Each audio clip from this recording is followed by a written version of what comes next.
அடுத்தது ஆர்ட்ஸ் காலேஜா இருக்கட்டும், எம்பிபிஎஸ். அது எம்பிபிஎஸ்ல 95 விழுக்காடு கல்லூரிகள் இந்த மாதிரி தேசிய கல்விக் கொள்கைகளை எதிர்க்கிறோம் அப்படின்னு சொல்லி நாடகமா நலத்திட்டங்களை தடுக்கிறதுக்காக அடுக்கடுக்கான குற்றச்சாட்டுகள். ஏதாவது ஒரு நிகழ்வை நடக்க விடாம தடை செஞ்சிருக்கிறாங்களா?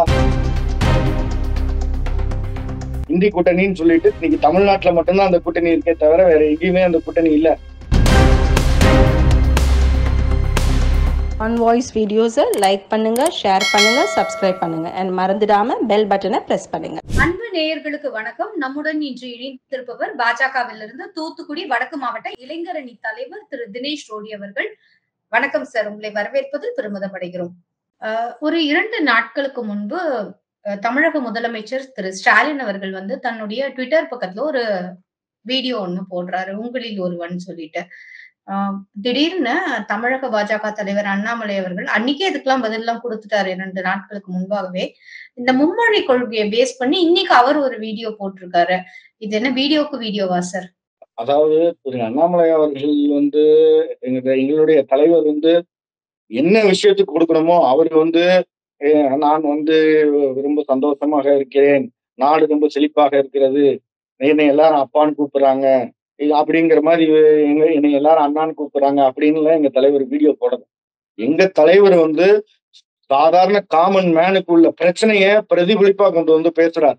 இந்த 40 வருஷ காலமா நாங்க இந்திய எதிர்ப்பு அது இதுன்னு நீங்க இந்திய எதிர்ப்பு பண்ணதெல்லாம் சரிதான். பாரதிய ஜனதா கட்சி எந்த இடத்துலயுமே இந்திய எதிர்ப்பு நீங்க பண்ணது தப்புன்னு நம்ம சொல்லவே இல்லை. அந்த காலகட்டத்துல இந்திய திணிக்கணும்னு முயற்சி எடுத்து இந்திய திணிச்சது காங்கிரஸ் கட்சி. அதை நீங்க எதிர்த்தீங்களா? நாங்களும் கூட இருந்து அதை சப்போர்ட் தான் பண்றோம். இதே பிரதமர் நரேந்திர மோடி அவர்களும் இந்தியை கடுமையாக எதிர்த்தவர் அந்த மாநிலத்துல, குஜராத்ல. அவர் ஒருபோதும் நரேந்திர மோடி ஒன்றும் ஹிந்திக்காரர் கிடையாது. அவரு ஒரு குஜராத்தி. அவருக்கே ஹிந்தி ஓரளவுக்கு தான் தெரியும், ஏதோ பேசுற அளவுக்கு மேனேஜ் பண்ற அளவுக்கு தான் தெரியும்.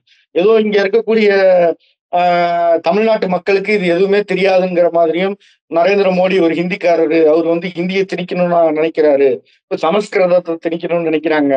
ஹிந்தியை விட்டுட்டு இப்ப அடுத்த கட்டத்துக்கு சமஸ்கிருதத்துக்கு உள்ள போயிட்டாங்க. இந்த மாதிரி தொடர்ந்து இவர்களுடைய குற்றச்சாட்டுகளை அடுத்தடுத்து சாதாரண அடித்தட்டு மக்களுக்கு வர வேண்டிய நலத்திட்டங்களை தடுக்கிறதுக்காக அடுக்கடுக்கான குற்றச்சாட்டுகள். நாங்க நீட்டை தடுப்போம், நீட்டை காலி பண்ணுவோம், நீட்டை நிப்பாட்டிடுவோம் சொல்லி இங்க இருக்கக்கூடிய கிராமப்புற மக்கள், கிராமப்புற மாணவர்கள் எல்லாரும் நீட்டுக்கு ப்ரிப்பேர் ஆகிறத தடுத்து அவங்கள இன்னைக்கு நிறைய மாணவர்கள் கிராமப்புற கவர்மெண்ட் ஸ்கூல்ல படிச்ச மாணவர்கள் பாஸ் ஆகி இன்னைக்கு நீட் எக்ஸாம் மூலமா டாக்டர் ஆயிருக்கிறாங்க. இந்த பெர்சன்டேஜ் இன்னும் டபுள் மடங்கு ஆயிருக்கும் இந்த திராவிட முன்னேற்ற கழகத்துக்காரங்க வாய மூடிட்டு இருந்திருந்தாங்கன்னா. ஆனா இவங்க தொடர்ந்து மக்களுக்கு முன்னாடி நாங்க நீட்டை ஒழிச்சிருவோம், நீங்க நீட்டுக்கு ப்ரிப்பேர் பண்ண வேண்டாம், ஒன்னும் கவலைப்படாதீங்க, நாங்க ஒழிச்சிருவோம்னு ஒவ்வொரு எக்ஸாமுக்கு ப்ரிப்பேர் ஆகிறதுக்கு முன்னாடியும் மாணவர்களுக்கு ஃபால்ஸான ஹோப் கொடுத்து அவங்களுடைய எதிர்காலத்தை கேள்விக்குறியாக்கக்கூடிய ஒரு சூழ்நிலையை தான் இன்னைக்கு உருவாக்கி இருக்கிறாங்க. அது தொடரக்கூடாது தமிழ்நாட்டுல. இந்த தொடர் நிகழ்வு இதோட தடுத்து நிப்பாட்டப்படணும். எந்த ஒரு கட்சி அவன் எதிர்த்து நின்னாலும் பரவாயில்ல, மக்களோட நாங்க நிக்கிறோம், மக்கள் எங்களோட நிக்கிறாங்க. மக்களுக்கு என்ன களத்துல வேணும், அவங்களுக்கு என்ன தேவை இல்லை அப்படிங்கிறது மக்களுக்கு தெரியும். மக்கள் வேண்டாம்னா சேர்ந்து எடுத்து ரோட்ல நின்று போராடட்டும். எங்களுக்கு பிஎம் ஸ்ரீ திட்டம் வேண்டாம், எங்களுக்கு எஜுகேஷன் பாலிசி வேண்டாம், எங்களுக்கு எதிராக இருக்குன்னு மக்கள் எல்லாரும் களத்துல இறங்கி நின்று எதிர்க்கட்டும், நாங்க ஒத்துக்கிறோம். அதை விட்டுவிட்டு இந்த திமுக இவங்களுக்கு ஒத்து உதறதுக்கு தாவேக்கா, நாம் தமிழர் சீமான் இவங்க எல்லாரும் நாங்க நீட்டை எதிர்க்கிறோம், இந்த மாதிரி தேசிய கல்விக் கொள்கைகளை எதிர்க்கிறோம் அப்படின்னு சொல்லி நாடகம் ஆடிட்டு இருக்கிற விஷயத்த மக்களிடம் தோலுரித்து காட்டணும் அப்படிங்கிறதுக்காக தான் எங்களுடைய மாநில தலைவர் கடுமையாக களத்துல எதிர்த்துட்டு இருக்கிறார். இன்னைக்கு அதற்கான பணியை இறங்கியிருக்கிறார். சார், இங்க பொதுவாகவே இந்த அரசு அதிகாரிகள் அவங்களுடைய குழந்தைங்க அரசு பள்ளியில படிக்கிறது கிடையாது. அது மாதிரிதான் தலைவர்கள் நிறைய பேரோட குழந்தைங்களும் அரசு பள்ளி பொதுவாகவே இங்க யாருக்கு ரொம்ப அந்த வறுமை கோடு அந்த மாதிரி இருக்காங்க, இல்ல ஏழை கிராமப்புற மாணவர்களுக்கானதுங்கிற மாதிரியான ஒரு சூழலை நம்ம கொண்டு போயிட்டோம். டிஃபால்ட்டா நிறைய கல்வி நிலையங்கள் கல்வி தரோம்னு நீங்க சொன்ன மாதிரி பேமெண்ட் கொடுத்து எஜுகேஷனை கொடுத்து இந்த மாதிரி சூழ்நிலையில இருக்கும்போது நீங்க வந்து எப்படி சார் எதிர்பார்க்குறீங்க? ஒரு கவர்ன்மெண்ட் ஆபீசர்ஸே வந்து அந்த கவர்ன்மெண்ட் ஸ்கூல்ஸ்ல படிக்கலாங்கும்போது, எப்படி வந்து அரசியல் தலைவர்கள்லாம் அவங்க பசங்கள வந்து அந்த ஸ்கூல்ல படிப்பாங்க? ஏன்னா, இன்னைக்கு பாஜகவின் மாநில தலைவர் அண்ணாமலை அவர்கள் பேசும்போது, அத ரொம்ப ஹைலைட் பண்ணி சொன்னாரு இல்லீங்களா? அதாவது நீங்க அடிப்படை தரமான கல்விய வந்து கவர்மெண்ட் ஸ்கூல்ல குடுக்காம, எல்லாரும் வந்து கவர்மெண்ட் ஸ்கூல்ல தான் நீங்க உங்க பிள்ளைய போய் படிக்க வைக்கணும் அப்படிங்கிறது வந்து எந்த விதத்திலயும் வந்து யாருமே ஏற்றுக்கொள்ள முடியாத ஒரு விஷயம். நீங்க முதல்ல நம்மளுடைய பிரதமர் என்ன சொல்றாங்க?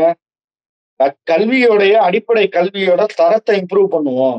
சாதாரண அரசாங்க பள்ளிகளுக்கு கூட தரமான கல்வியை குடுக்கணும். அவரு வந்து ஒண்ணும் ஏதோ நடக்காத விஷயத்த பேசல. குஜராத்ல கவர்மெண்ட்ஸோட ஸ்கூல் எல்லாமே மாடல் ஸ்கூலுக்கு ஈக்குவலா இயங்கிக்கிட்டு இருக்குது. அங்க இருக்கக்கூடிய கவர்மெண்ட் பள்ளியில வந்து சீட்டுக்கு போராடிட்டு இருக்கிறாங்க மக்கள். இன்னைக்கு கேந்திர வித்யாலயா ஸ்கூலுக்கு சீட்டு வேணும்னு எத்தனையோ மக்கள் எங்ககிட்ட வந்து கேட்கறாங்க. சார் ஏதாவது எம்பி கோட்டால வாங்கி குடுங்க. நீங்க பரிந்துரை பண்ணி எங்களுடைய மாணவர்களுக்கு வாங்கி குடுங்க. எதுக்கு? சென்ட்ரல் கவர்ன்மென்ட்டோடைய பங்களிப்புல இந்த கேந்திர வித்யாலயால தரமான கல்வி கிடைக்குது அப்படிங்கிறது சாதாரண மக்களுக்கு தெரியுது. அங்க மும்மொழி கல்வி திட்டம் கத்துக் குடுக்குறாங்கன்றது மக்களுக்கு தெரியுது. அதனால அந்த மக்கள் எல்லாருமே எங்கள மாதிரியான பாரதிய ஜனதா கட்சியோட தலைவர்கள் கிட்ட வந்து அவங்க வந்து கேட்கறாங்க. அது அந்த அந்த பல்ஸ் வந்து எங்களுக்கு புரியுது. அந்த கஷ்டம் எங்களுக்கு புரியுது. தங்களுடைய குழந்தைகளுக்கு நம்ம எவ்வளவு கஷ்டப்பட்டாலும், நம்மளோட வயிற காய போட்டுனாலும், நம்மளுடைய குழந்தைக்கு தரமான கல்விய குடுக்கணும் அப்படிங்கிறது தமிழ்நாட்டுல இருக்கிற ஒவ்வொரு பெற்றோர்களுடைய எண்ணமா இருக்குது. அந்த எண்ணத்தின் மூலமாக இன்னைக்கு தமிழ்நாட்டுல இருக்கிற கல்வி நிலையங்கள் எல்லாமே திமுக காரனோடது. இங்க ஸ்கூல்ஸ் நடத்துறான்னா எல்லாமே திமுக காரன். சிபிஎஸ்இ, ஐசிஎஸ்இ சிலபஸ் எல்லாமே திமுக காரனோட கல்வி நிலையங்கள்ல தான் நடக்குது. அதே மாதிரி இங்க இன்ஜினியரிங் காலேஜா இருக்கட்டும், அதுக்கு அடுத்தது ஆர்ட்ஸ் காலேஜா இருக்கட்டும், எம்பிபிஎஸ். அது எம்பிபிஎஸ்ல 95 விழுக்காடு கல்லூரிகள் இன்னைக்கு திமுக காரனோட பினாமி, திமுக காரங்களோட நேரடியான கல்லூரியா தான் இருக்குது. அதனால இவங்களுக்கு இப்ப வந்து வயித்தெரிச்சல். ஏற்கனவே நீட் எக்ஸாம்ல அவங்க பாத்துட்டாங்க. அவங்களுடைய கட்டண கொள்ளைக்கு எல்லாத்துக்கும் அடியோட நம்மளுடைய பிரதமர் வந்து ஒழிச்சு கட்டியிருக்கிறார். அதனால இப்போ வந்து ஐயோ நீட்லயே நம்ம வருமானத்தை இழந்துட்டோம். இன்னும் அடுத்து கல்விகளுக்கும் இந்த நிலைமை வந்துருச்சுன்னா, கல்வியிலயும் வந்து நம்ம ஸ்கூல்ஸ்லயும் நம்ம வருமானத்தை இழந்துருவோம். பொதுமக்கள் எல்லாரும் இந்த சென்ட்ரல் கவர்மெண்டோட ஸ்கூல் எய்டட் ஸ்கூல்ல போய் ஜாயின் பண்ணிடுவாங்க. நமக்கான ஸ்ட்ரென்த் குறைஞ்சிரும் அப்படிங்கிற ஒரே ஒரு காரணத்தினால இன்னைக்கு அதை எதிர்க்கிறோம் அப்படின்னு சொல்லி நாடகம் ஆடிட்டு இருக்கிறாங்க இந்த திராவிட முன்னேற்ற கழகத்து அரசு. அதுக்கு சிங்சா அடிச்சிட்டு இருக்கிறாங்க. கூட இருக்கிற எல்லா கட்சியும் நாங்க திராவிட முன்னேற்ற கழகத்தை எதிர்த்து நிக்கிறோம். நாங்க அதுக்கான மாற்று நாங்க தான் அப்படின்னு சொல்லிட்டு பேசிட்டு இருக்கிறவன் கூட அவங்களுடைய கொள்கையை தான் பேசிட்டு இருக்கிறாங்களே தவிர அவங்களுக்கான எதிர்கொள்கையை பேசுறதுக்கு யாரும் இல்ல. இன்னைக்கு தமிழகத்துல திராவிட முன்னேற்ற கழகத்தை பூண்டோட வீட்டுக்கு அமைச்சு அந்த அதுக்கான எல்லா திட்டங்களையும் முறியடிச்சு ஒரு வளர்ச்சி திட்டத்தை கொடுக்கறதுக்கான சரியான திட்டத்தையும் பாலிசியையும் பத்தி பேசுறது பாரதிய ஜனதா கட்சி மட்டும்தான். வேற எந்த கட்சியும் அவங்களை எதிர்த்து பேசுறதுக்கும் தயாரா இல்ல, எதிர்த்து களமாடுறதுக்கும் தயாரா இல்ல. பேருக்கு நாங்க அவங்களை எதிர்த்து பண்றோம் செய்யறோம்னு 2 டயலாக் வேணா பேசிட்டு போவாங்களே தவிர களத்துல யார் அரெஸ்ட் ஆறா? ஒவ்வொரு பாரதிய ஜனதா கட்சியுடைய தொண்டன் தான் இன்னைக்கு அரெஸ்ட் செய்யப்படுறான். ஒரு போராட்டம்னா வீட்டை விட்டு வெளியில கூட போக விடாம வீட்டுக்கு முன்னாடி போலீஸை போட்டு அரெஸ்ட் பண்ணக்கூடிய சூழ்நிலை இன்னைக்கு தமிழ்நாட்டுல இருக்கு. ஆனா இதே தாவேகா கட்சி இன்னைக்கு ஆரம்பிச்சிருக்கிறாங்க. நாங்க 20% வாங்கிடுவோம், 40% வாங்கிடுவோம்னு பெருசா வந்து கதை கட்டிட்டு உட்கார்ந்துட்டு இருக்கிறாங்களே. 4-5 வியூக வகுப்பாளர்களை வச்சுட்டு உட்கார்ந்து இருக்கிறாங்களே. திராவிட முன்னேற்ற கழகம் இது வரைக்கும் அவங்களை எங்கேயாவது கைது பண்ணியிருக்கிறாங்களா? அவங்க கட்சி நிர்வாகிகளை ஏதாவது ஒரு நிகழ்வை வந்து நடக்க விடாம தடை செஞ்சிருக்கிறாங்களா? இது வரைக்கும் எல்லா நிகழ்ச்சியும் அவங்களோட சேர்ந்து நடந்துட்டு இருக்கிறாங்க. அதனால திராவிட முன்னேற்ற கழகத்தோட பி டீம் வந்து தாவேகா கட்சி, இங்கிட்டு சி டீம் வந்து நாம் தமிழர் கட்சி. இவங்களை வந்து மக்கள் என்னைக்கோ புறக்கணிச்சுட்டாங்க. நிச்சயமா பாரதிய ஜனதா கட்சி 2026 ஆட்சியில் அமரும். மக்களுக்கு தேவையான அடிப்படை தேவைகள் எல்லாத்தையுமே பாரதிய ஜனதா கட்சி தான் கொண்டு வந்து சேர்க்க போகுது. சார், நான் பி டீம் சி டீம் நீங்களே சொல்லிட்டீங்க. அதனால நான் அந்த அந்த அந்த ப்ராசஸ்க்குள்ளே என்ட்ரி ஆகல. இறுதியாக ஒரே ஒரு கேள்வி சார். முதலமைச்சர்கள் வெளியிட்ட வீடியோல ஒரு வார்த்தை ஒன்று சொல்லியிருந்தார். அதாவது அகில இந்தியாவுக்கே, என்டையர் இந்தியாவுக்கே ஹிந்தி கூட்டணி வெற்றி பெறும் மாடல் கூட்டணி, அதாவது ஹிந்தி கூட்டணி வந்து வெற்றி பெறலாம் அப்படிங்கிறதுக்கு ஒரு உதாரணமா தமிழகத்துல ஆட்சி இருக்கு. தமிழகத்துல நாங்க அதை செயல்முறைப்படுத்தி காட்டியிருக்கோம்.